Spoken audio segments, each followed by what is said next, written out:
তো আমরা শেষমেশ পৌঁছে গেলাম শিবগঙ্গা বেটাতে। তো এখানটায় পৌঁছেই মহাদেবের দর্শন নিয়ে আমরা যাত্রা শুরু করলাম। 54 কিলোমিটার বেঙ্গালুরু থেকে, আর তুমকুর থেকে হচ্ছে 25 কিলোমিটার। আর এই পাহাড়টার হাইট হচ্ছে 1368 মিটার, যেটা হচ্ছে 4488 ফিট।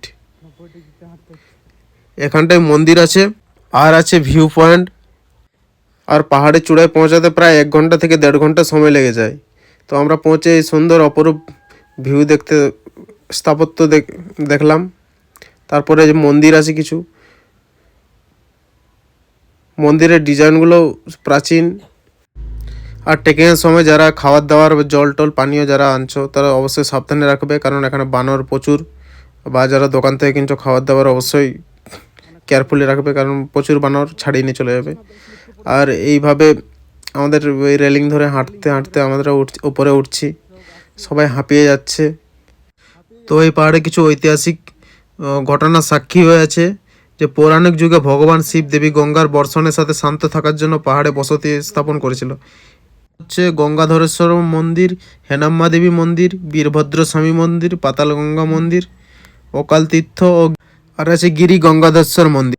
আর আছে সান্তালা পয়েন্ট। সান্তালা পয়েন্টটি হচ্ছে পাহাড়ের একদম 500 মিটার চড়াইয়ে অবস্থিত। ইতিহাস অনুযায়ী স্থানীয়দের মতে এটি একটি বিশ্বাস যে এলাকায় যখন হেয়াসালা রাজাদের শাসনাধীন ছিল, তখন তাদের রাজা বিষ্ণুবর্ধনের স্ত্রী রানী সান্তাহালা একটি ছেলে সন্তান নিতে না পারায় যন্ত্রণায় লাফ দিয়ে আত্মহত্যা করেছিল পাহাড়ের চূড়া। এভাবে স্থানটিকে সুসাইড পয়েন্ট বা সান্তালা পয়েন্ট হিসাবে চিহ্নিত করা হয়।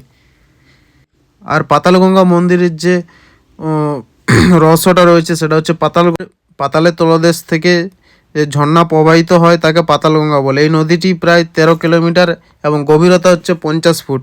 এটি গোপন স্রোত হিসাবে প্রবাহিত হয়েছে সাইড থেকে কর্ণাটক রাজ্যের দক্ষিণ পূর্বে অংশে অবস্থিত অন্তরাগঞ্জে। আশ্চর্যের বিষয় হলো গ্রীষ্মকালে জলস্তর বর্ষাকালের তুলনায় অনেক বেশি থাকে। তো আমরা ওই বিকাল নাগাদ পৌঁছেছিলাম বলে মন্দির বন্ধ ছিল, আর উপরে যাওয়াও নিষেধ ছিল, কারণ সন্ধ্যা হয়ে এসেছিলো তো তাই। তো আমরা ওখানটায় পৌঁছে কিছু খাওয়া দাওয়া করলাম। খাওয়া দাওয়া করার পর সবাই মিলে একটু গল্প আড্ডা করা হলো। এরপর সবাইকে জিজ্ঞাসা করলাম কীরকম লাগছে, কীরকম পরিবেশ। সবাই যে যা রিভিউ দিল। রিভিউ দেওয়ার পর আমরা ওই একটু ফটো তুললাম, কারণ এত দূর থেকে গেছি, একটু ফটো যদি না তুলি, ভিডিও যদি না বানাই, তাহলে কী বা হবে। সবাই টিফিন করা হলো, জল টল খাওয়া হলো, তারপরে ফটো তুললাম। তো কারা কারা এখানে এসছো একটু জানিও। আমি ফার্স্ট টাইম গেছিলাম, আমি এর আগে যাইনি। তো আমার ব্যাঙ্গালোরে 2-3 বছর থাকাও হয়ে গেছে অলরেডি।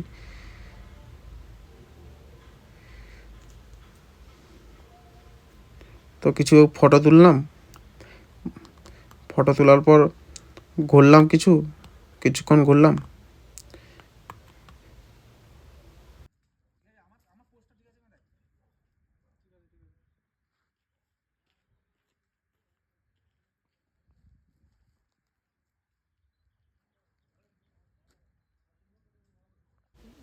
সন্ধ্যা নেমে গেছে, সূর্য অস্ত চলে গেছে প্রায়। তো এরপরে আমাদের বাড়ি ফেরার পালা। এই ক্যামেরাটা নিয়ে গেছিলাম।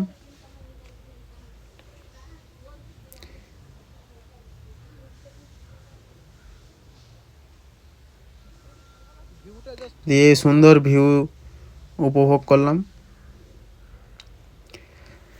তারপরে হাঁটতে হাঁটতে নিচের দিকে এগোলাম। তো কেমন লাগলো ব্লগটি অবশ্যই জানিও।